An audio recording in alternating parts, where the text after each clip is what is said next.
Healthy at Home with Bobbi Janzen. Thanks for tuning in. I'm so glad you could join me. Often when we exercise, we think of it being in one place, but you can exercise anywhere that works for you. And we all live in kind of different climates too. Sometimes I like to exercise on the beach. Sometimes, I dream of exercising in the water, such as paddle boarding or doing that kind of thing. We've done some exercises on floating boards before. So you can exercise anywhere from land to sea, home to gym, to pretty much anywhere you are. You just have to adapt those activities and exercise where makes you happy. You know, if you like stretching or doing yoga on the beach, do that. If you're in a safe area and it makes you happy, and if burpees don't make you happy, then don't do those. So what we're going to do is we are going to prepare the body for exercise with a warm-up. We're going to head into the exercises, and of course, once you are done exercising, we need to stretch out. But I don't want you to go anywhere because we have an interview after that where we're going to hear some health and wellness tips. So I want you to think about your favorite place to exercise. Do you enjoy the water? Do you enjoy being in the pool? Do you enjoy being in the lake, the ocean? Do you enjoy being on the beach? Do you prefer being inside? So bring yourself to your happy place. You know, you can imagine wherever you are. I think I'm going to go with I had the chance to do exercise on a beach in Jamaica one time, and it was wonderful. So I'm going to pretend that I'm on a wonderful beach in Jamaica, so you can join me if you wish. So you want to clear your area of anything, any kind of clutter. You can do a sweep of your arms and your legs to make sure that you have free space. Watch for pets. I know my one dog likes to knock me over if I'm in a balancing type of exercise, which is always interesting. Make sure you have some water, and you can use dumbbells if you have them and you are familiar with using them. And we're going to get that body ready to work. So let's just we're going to start with the shoulders. We carry a lot on our shoulders. So I'm going to do this. You can do it seated or standing. I'm going to stand today. So standing nice and tall, it's easy to just kind of stand in a relaxed manner, and often we kick one hip to the side, or when we're sitting, our posture isn't that great. So think of having nice, tall posture. Your belly is engaged, so think of your belly button being in and up. Try not to stick the rib cage out. Everything is nice and in line. You're like a stack of Legos. And if you have ever played the game Jenga and you have one piece out of whack, the whole thing can go down. So we want to have all our blocks in line. Whether seated or standing, let your hands hang down at your sides. My palms are facing the outside of my thighs, but for this exercise, they can face behind, whatever's comfortable. And what I want you to do is I'm always telling you not to do this if you've done exercise with me before, but today I want you to bring your shoulders up towards your ears. So shrug them up and then slide them down. This should feel good. So breathe in to slide them up. Exhale to slide them down. This feels fantastic. Inhale to bring them up. Exhale to slide them down. You can even pause at the top. Inhale and squeeze them up towards your ears. Hold it there for a second and slide them down. Okay, so we're just going to shake them out. You can roll your shoulders back or forward, whatever feels really good there. We're going to move into some motion with the joints, because if you're using dumbbells, you want to make sure your joints are warmed up too, even if you're not. We want to protect those joints and keep them healthy and happy. So we are going to do either some wrist circles, some ankle circles, or if you have more coordination than me, you can go ahead and do both. So whether you're hanging your hands at your sides, you can bring them out in front, go with what's comfortable, and you're just going to rotate your wrists. Your hands can be open, your hands can be in fists, okay? So I'm going to rotate my wrists one direction, or your ankles, okay? One at a time if you're standing with your ankles, otherwise you're way more coordinated than me. And then you're going to reverse direction, okay? Whether it's ankles or wrists, or if you want to try and do both, great. Just drawing circles, warming up those wrists. You may hear some popping and cracking, and now I'm just going to shake out my hands. And often that popping and cracking is just kind of the fluid within the joints. I usually hear it a lot in my ankles or if I'm doing knee rotations. Now we're going to bring that heart rate up a bit. This is really good for getting some stress out too. We're going to do some punching. Now, when you're punching, it is really important to keep that core engaged. So think of bringing that belly button in and up. You've gotten into a pair of tight pants. You're not sucking it in, but you're firming up that belly to protect the core, because our body is going to rotate a little bit. It's a natural movement to follow the arms. So sitting or standing, what I'm going to do is my hands are at my sides. I'm going to let them hang. Now I'm going to bend at the elbows, bring my hands up towards my face. So I'm going to be like a boxer. I'm going to make gentle fists. My elbows are bent. My hands are kind of close to my face. I'd say either side of my cheek. Okay, if you want to bring them closer to your nose, because ideally as a fighter, you want to protect your face. You want to protect that beautiful nose. Okay, now I'm going to punch across the body, reach across and extend. Imagine punching straight out. Punch, punch, but you're using your core to control that movement.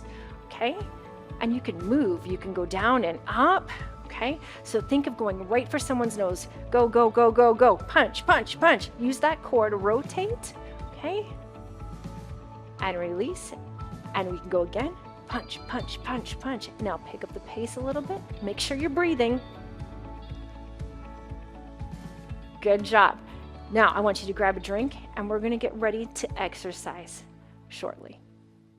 Get ready to exercise. Healthy at Home with Bobbi Janzen. We'll be right back.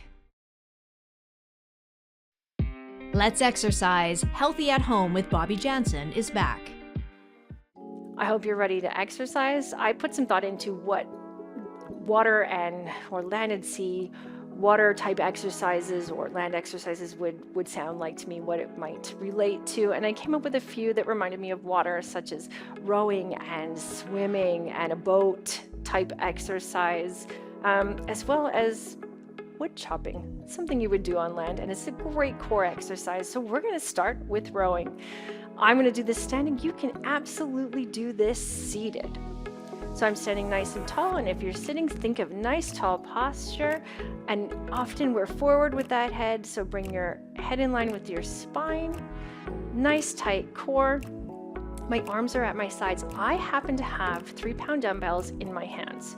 You can use dumbbells, soup cans, make sure they're the same kind of soup, or your own body's resistance. Now I'm going to turn my hands so my palms are facing behind me. The flat side of my weight is either to the outside of my side or thigh, and the other side is facing away at the wall.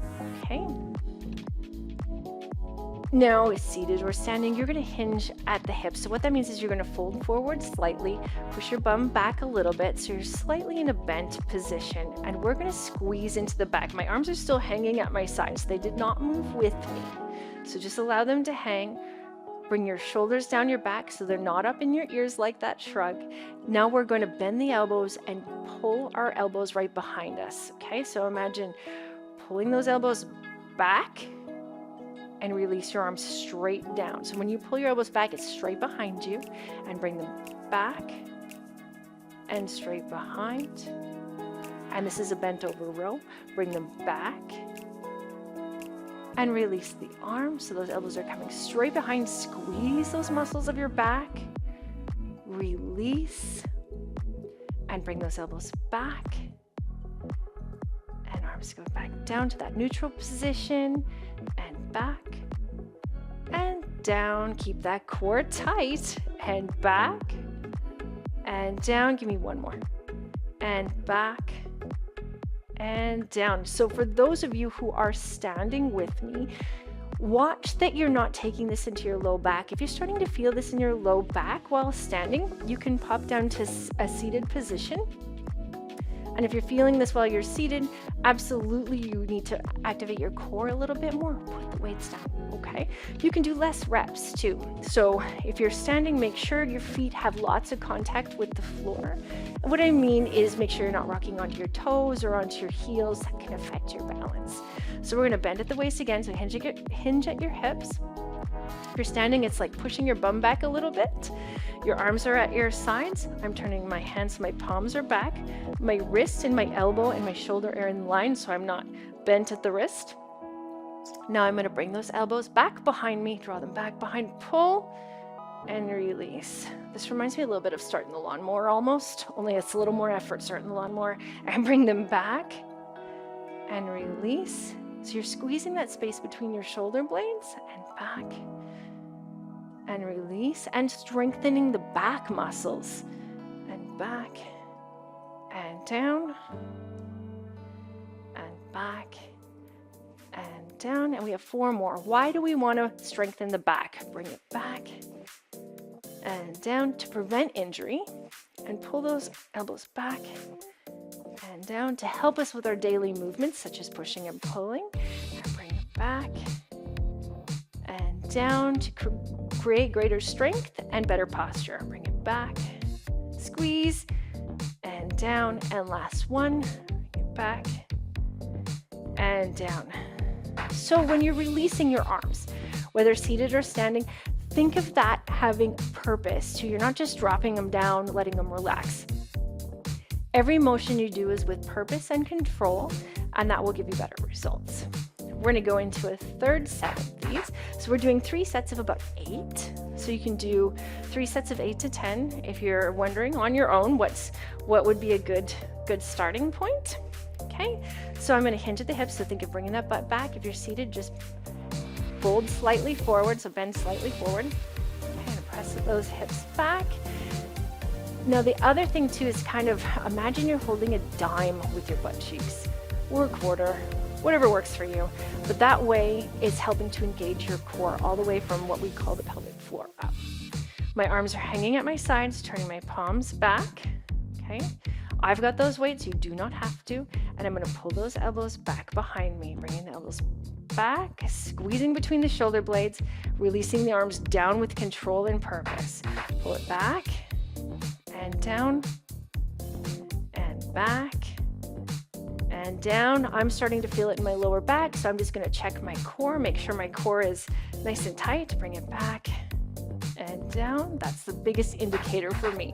And back and down. We have 4 more. Think of drawing those elbows back behind you, and squeeze and release with control, and squeeze, release with control, squeeze and release, and give me 1 more for good measure.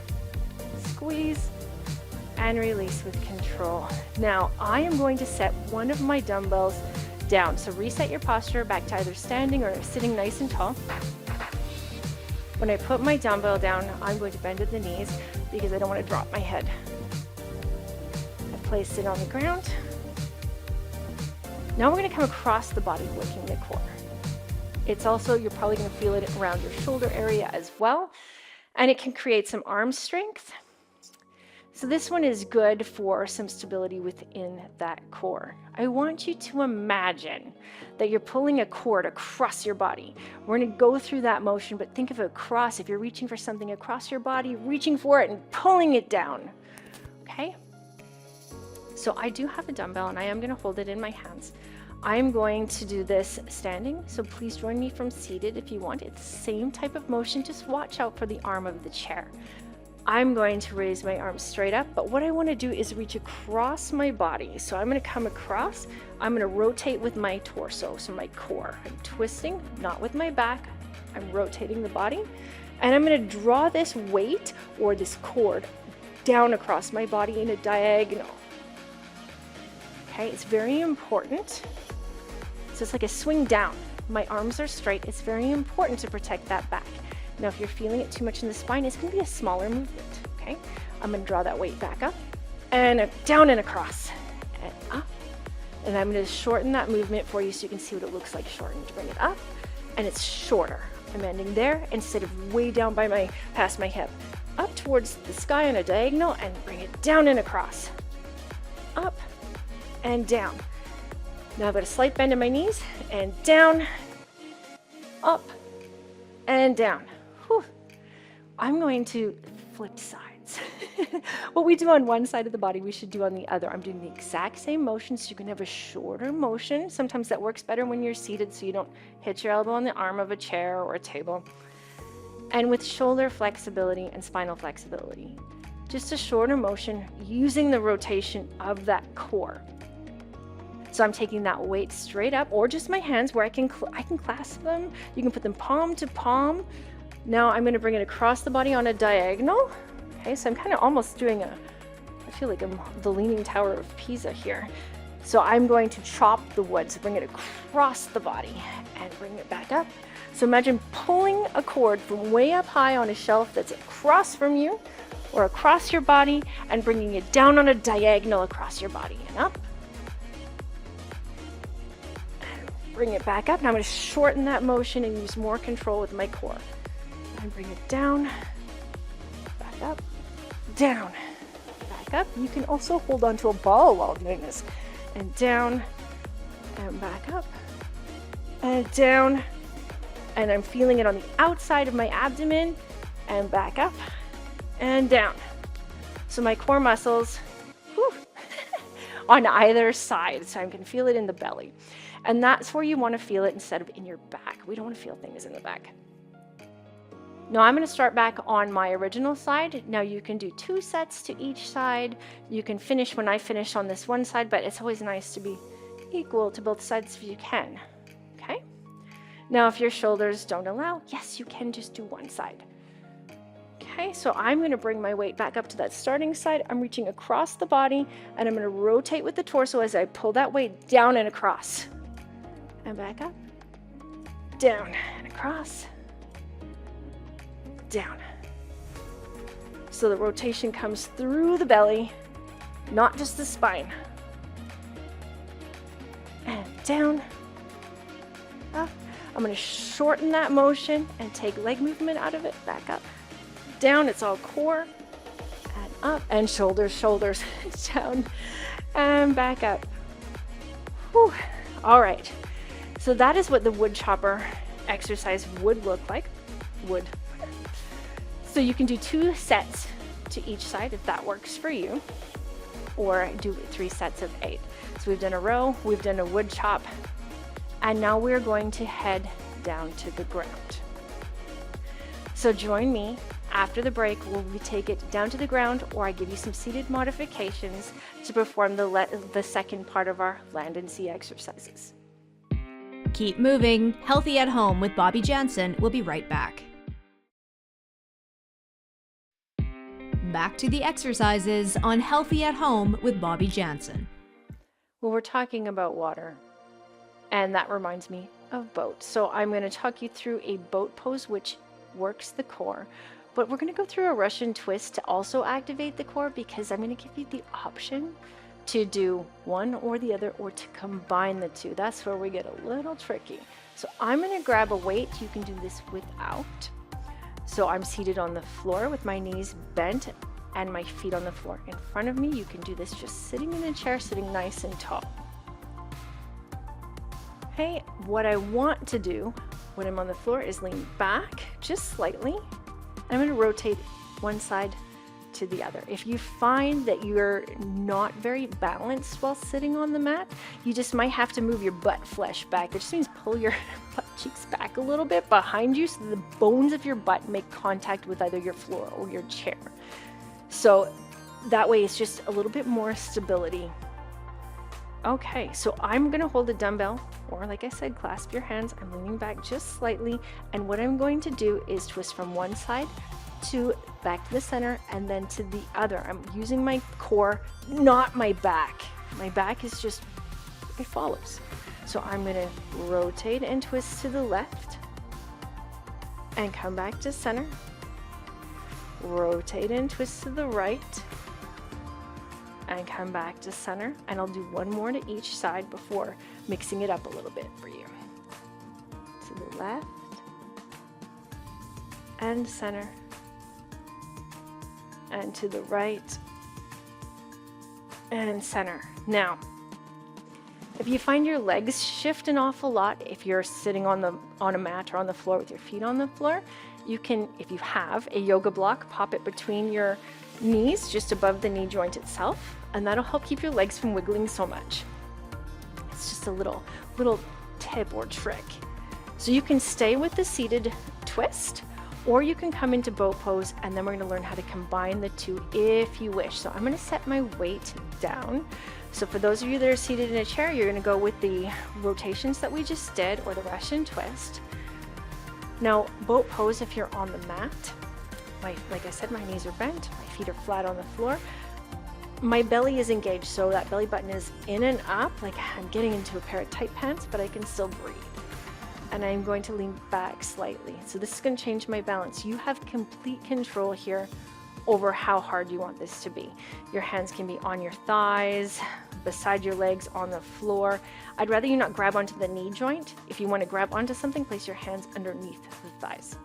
Now I'm going to lift one foot off the mat, keeping the knee bent. So I'm just picking the foot up. It can be a couple inches, it can be a little more, and breathe. So for those of you that are doing the Russian twist, begin to twist. Okay, side, center, side. Now I'm going to lift up the other foot just because I can. We're going to see if I can hold this and still talk to you. For more stability, I can put my fingertips on the floor. Wow, things are starting to shake. I'm putting both feet down. Take a breath. So if you're shaking lots, think of just lifting the leg slightly, or just one leg and then utilize the other. Okay, so we're taking a break between sets. For those of you that are doing the seated twist, remember to keep that belly engaged. And we're going to begin our next set. So I'm leaning back.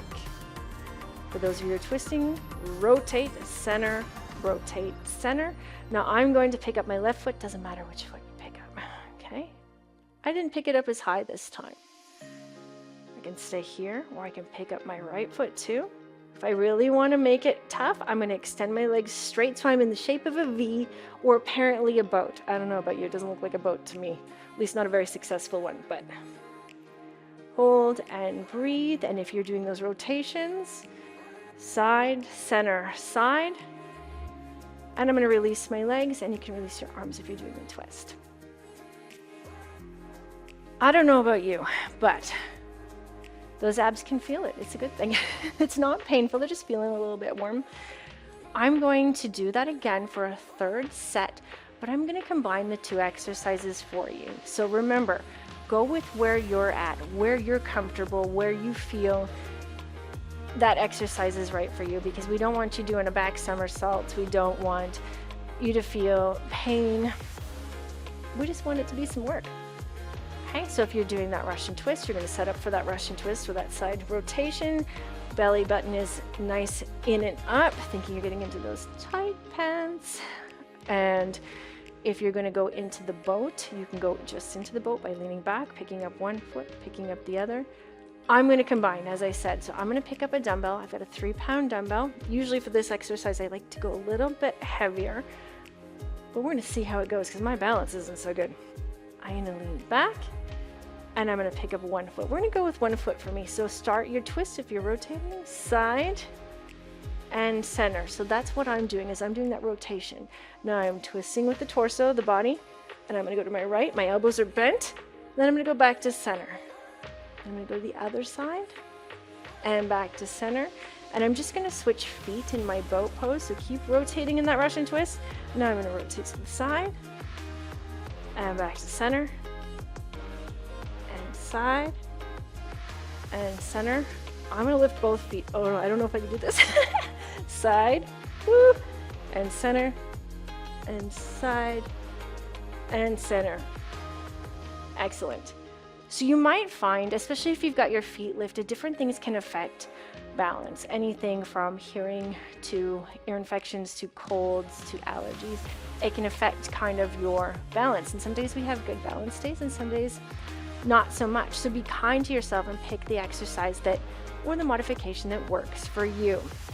Now, I'm going to talk you through a seated modification for swimming. We'll go through the breaststroke. And then we're going to do some swimming on the ground. So I'm just going to cross my legs so I can be in a nice seated position. Now, if I am doing this from seated, it's very important that I keep my core engaged. I'm going to bring, my arms are first started down at my sides. Just relax. I'm going to give them a little shake. Now I'm going to reach them straight out in front of me. Palms are facing down. So they're straight out of my shoulders, so shoulder height. Now I'm going to imagine swimming. So if you've ever seen the breaststroke done, don't judge my breaststroke style. It might not be perfect. I have a friend who's a competitive swimmer. She'll be going, Bobbi. So we're going to sweep the arms open as we hinge at the hips or bend forward, bring them out to the side. So big sweeping motion. Imagine part of a snow angel. Bend at the elbows and kind of circle those arms back in to go right back through the center open them up, sweep them open, bend at the elbows. Hands are coming kind of in towards the sides of your chest and back out forward. So you can stay there. Or I'm going to flip over onto my stomach. So there's your seated option. This can be also done on your stomach, which is just lovely. So I'm coming down onto my stomach, face first onto the mat. So what I recommend doing is take a good listen to the exercises. If you're watching along, you can watch it first, because it's never good to be down face first on the mat and then turn your head to the side to try and hear or see what is going on. Get familiar with it and then go ahead and give it a try. So I'm coming down face first onto my mat. So for those of you that are going to do the seated breaststroke, get ready for that as well. The tops of my feet are flat on the floor. My head is in line with my spine. My lips and my nose are not on the mat. Okay, so my head is just elevated slightly.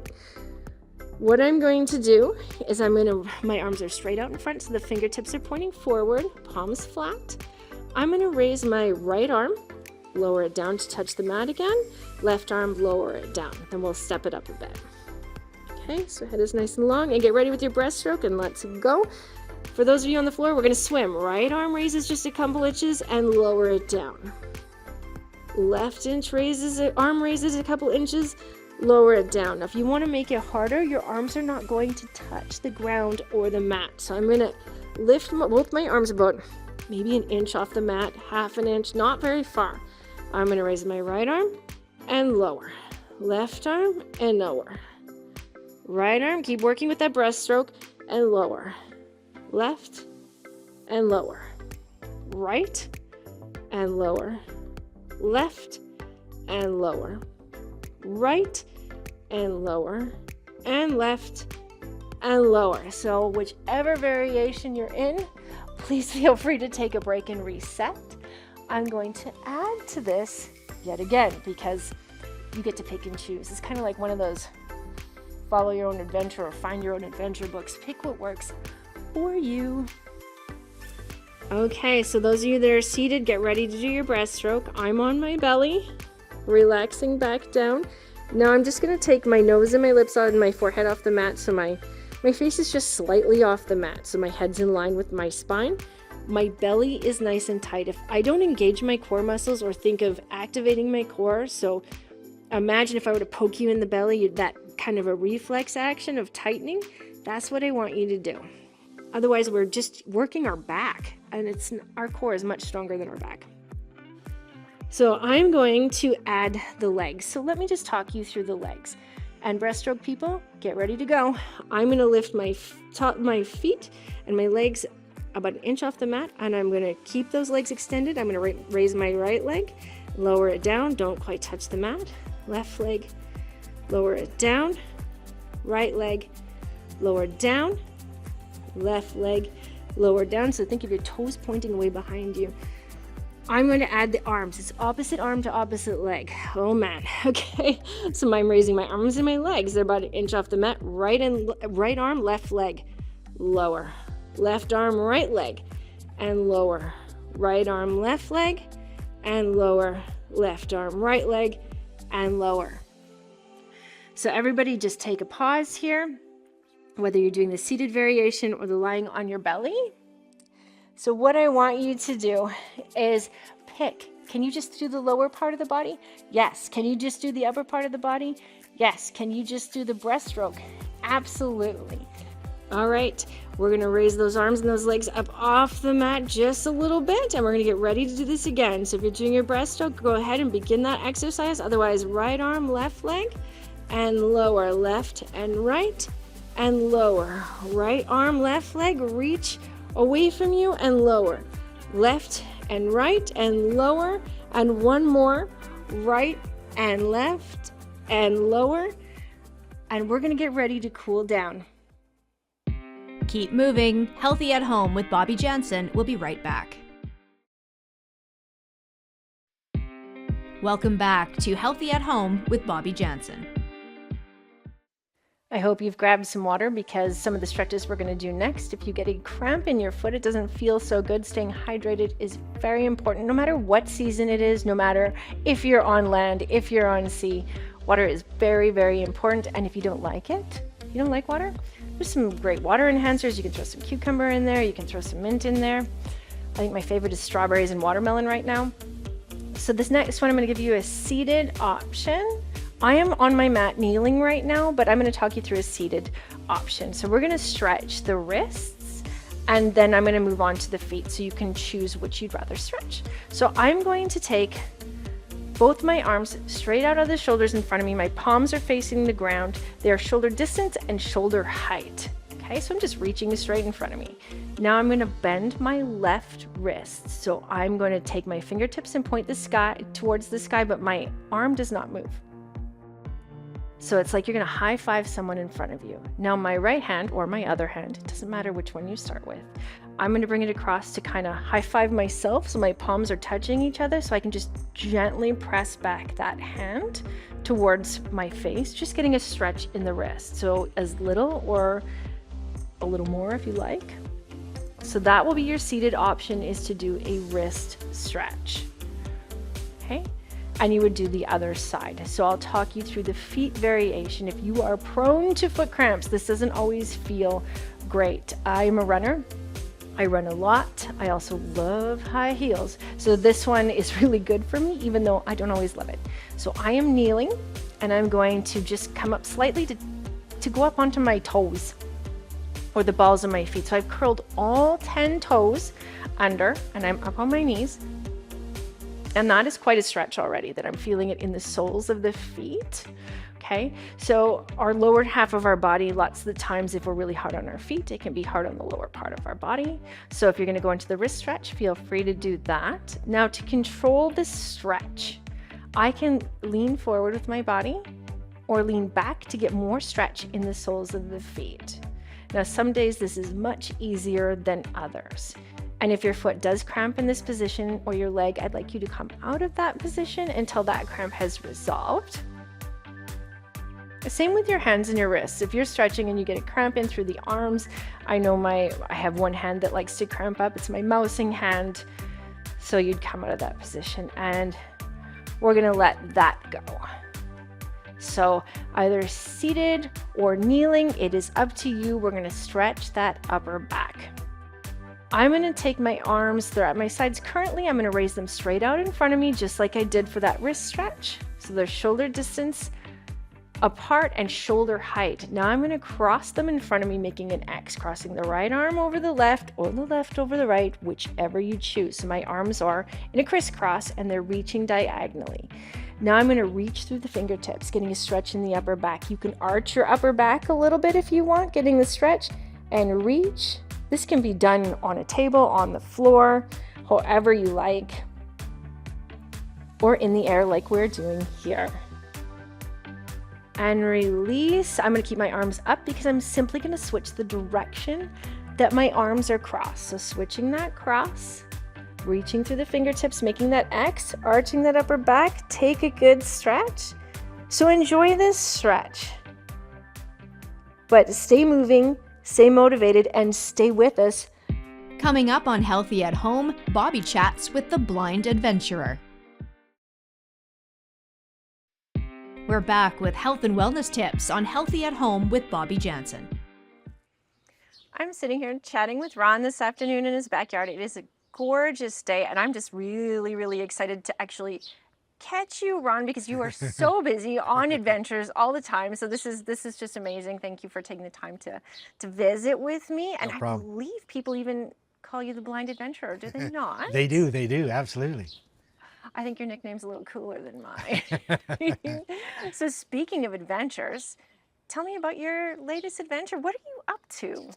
Well, I'm getting ready. I'm going to do a hike in the Purcell Mountains with Braille Mountain Initiative. It's a group to take people blind and visually impaired into the mountains, and they ski and they climb, they do all kinds of things. So I'm going to be doing that, getting some experience in climbing. My goal is to go to Kilimanjaro and climb Kilimanjaro. That's no small goal. No, Kilimanjaro is about 6,000 meters, and I think it's the tallest freestanding mountain in the world. Okay, I have goosebumps because this is super exciting, first of all, and second of all, I'm terrified of heights. How I can be terrified of heights and not be able to see, I have no idea, but it's there. But how thrilling. Is this something you've planned for a long time, or is this a newer? A newer thing. I don't usually plan stuff for a long time. Well, I plan maybe, you know, a year ahead, but things that I have on my bucket list, I don't tend to have it on there very long. Well, I shouldn't say there's one thing that I left on there for quite a while. Go! I did a 52-kilometer cross-country ski race Just a in little northern ski. Saskatchewan. Just a little ski. Yeah, That's a huge distance. and no blind people have ever done that before. Oh, wow. So when I first heard about it, I heard about it on a canoe trip, and the fellow on the canoe trip, he hadn't been doing this for a few years, and I didn't even ski at the time.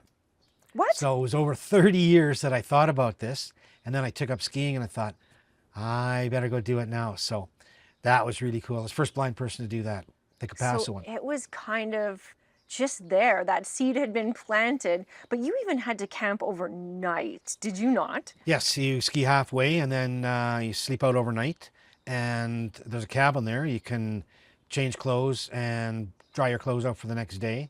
And we tent outside. You can stay in the gosh. cabin, but nobody does because of the smell in there from all the clothes drying and Ew. quite athletic smelling in there. So Oh my you tent. goodness. So In the winter. In the winter. So where you tent, there was a fire through there and burned all the trees.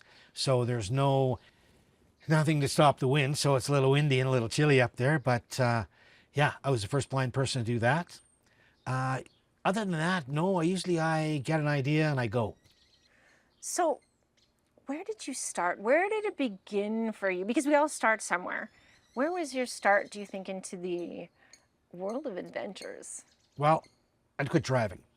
When I first quit driving, I gave my car to my sister and I borrowed her 10-speed. And it was crappy. It was like rusty and crappy and it was terrible. So I rode that home and I had cowboy boots on and riding home and I thought that was kind of fun. So, and I got to get around. So I went and bought a mountain bike. And then I rode that around Saskatoon for about a year. And then I rode it from Calgary to Victoria. And that's kind of my where it goodness. started. So just literally one foot in front of the other. Yeah, I mean, I started with that crappy 10-speed. Then next thing you know, I'm cycling through the Rockies. And at the time I was legally blind. What has all this activity done, or what does it do for your mental health? I know fresh air makes me feel really good and moving makes me feel really good, but what does it do for you, Ron? For me, it's something to look forward to. I have all these adventures that I plan them, 6 months, a year ahead of time. So I get a year to get ready, to plan, it excites me. I want to get into shape. It's a reason to get into shape. Some of these trips I go on kind of scares me to get into good shape. Well, speaking of scary, I want to hear about, we chatted before earlier today, and we talked a little bit about rapids. We've both done the rapids. I think you might be more of a fan than me. I was not a super fan. I'm not sure if I would do it again, but Right. tell me about your most wild adventure. I did a few years ago, I did a 180-kilometer canoe trip, Saskatoon Canoe Club. Another small trip. Yeah, that was 10 days. Oh my And goodness. the 140 of it was downstream on the Churchill River. And it was just wild, like really, really nasty part of the river. There's nobody canoeing on there, or there's no boating or fishing or cabins or nothing. It's just a real remote part. So we did that. But again, before I could go on that, the fellow who's heading the trip said, I have to go get some instructions. So I went to Whitewater Festival in Barker Lake. And there I got some instructions. So now when I go into this stuff, I have some idea what I'm doing. Because you can't just throw somebody blind into something and say, well, hope for the best. No pun intended. Yeah, yeah. For me, I got to know what I'm doing before, and it gets a little crazy at times, even after you know what's going on. But I don't want to go in there not knowing what's going on. So I want to be prepared. preparation is a big part of Huge, it. huge. Very, very, very important for me. That's the confidence for me, is being prepared. So if somebody says, okay, I would like to start just kind of getting out there into an adventure, where would you tell them to begin? And what are some of the first steps they could take? Exercise, great idea to start. And exercise doesn't have to be a lot of money or expensive gyms or fancy this. I use milk jugs. I take a milk jug, fill it up full of water. I do love this idea. Yeah, and I use it for in my backpack when I walk my dog if I'm going to be hiking. Plus I use it as kind of a kettlebell. And yeah, if it leaks, I just grab another one. Away you go. It's inexpensive and it's handy. And I can't always make it to the gym or I'll make it to the pool. So for me, and also about 10 years ago, I had some yoga lessons from you, and I still do them. Oh, I love it. Yeah, so I do yoga and I do what I can for stretch. And I might be slacking a little bit on the yoga. Do you have a favorite season? No, I like them all. I can kind of stay busy in all the seasons, summer, winter. No. So there's no shortage of things to do. Oh, fun things to do? Oh, no. I mean, yeah, the weather cannot it can slow you down a bit, but it cannot stop you. I mean, winter camping, I've got about something like 320 days of winter camping. Oh my goodness. Probably minus 35 is probably the coldest I've ever stayed in a tent. Yeah, and I'm still here. So yeah, it can be done. Let's talk barriers. People often, they either get in their own head, their own way, or for me, it's people tell me I can't. What kind of barriers do you face, or what do you think the biggest barrier is? The individual is the biggest barrier. So ourselves. Yes, getting in your own way. A lot of people are inexperienced with people that are blind. Like, I never knew a person who was blind when I was sighted. So if you want to join a club, just go join the club. Sometimes you just gotta kind of butt in and be part of the club, and they don't know what to do at the beginning, and neither do you. But next thing you know, I'm in the canoe club for over 30 years. And yeah, you just try it. And I mean, I tried bowling. I found out I could do many things well. Bowling isn't one of them. That's me in water skiing. But there are lots of people. Yeah, there are lots of people that enjoy bowling, blind bowling. So, I mean, there's lots of adventure out there. But if you don't try the things, we don't know. Nobody knows what you love or you hate. I had a motorcycle when I was sighted, and I would have drove that thing for the rest of my life and never have experienced canoeing or cycling or any of that, because I was a guy that drove a motorcycle. I didn't mountain bike, I drove a motorcycle. But now with my eye condition, sometimes I call it a problem, but really in my life, it's one of the best things that happened to me. It's made me who I am too. Yeah, I mean, it gave me experiences in canoeing, etc., that if I was completely sighted, I would have never had my whole life. Oh my goodness. I couldn't agree with that more. I think my life's kind of began in a different light. Pardon the pun there. Right. So, Ron, this is amazing. I look forward to hearing all about Kilimanjaro once it happens. So I'll be following along and waiting for some updates on that. Thank you so much for taking the time to chat with me today. You're certainly welcome. Appreciate it. Produced by Honeycut Studios. Host Bobbi Janzen. Accessibility consultant Sierra Roth. Special thanks to the blind adventurer Ron Walsh. Integrated Described Video Consultant Ron Rickford. Content Development Specialist Jim Crisco. Supervising Producer Jennifer Johnson. Director Programming Lisanne Gagne. Director Content Development and Production Kara Nye. Vice President Content Development and Operations John Melville. President and CEO David Arrington. Copyright 2024 Accessible Media Inc. An AMI original production.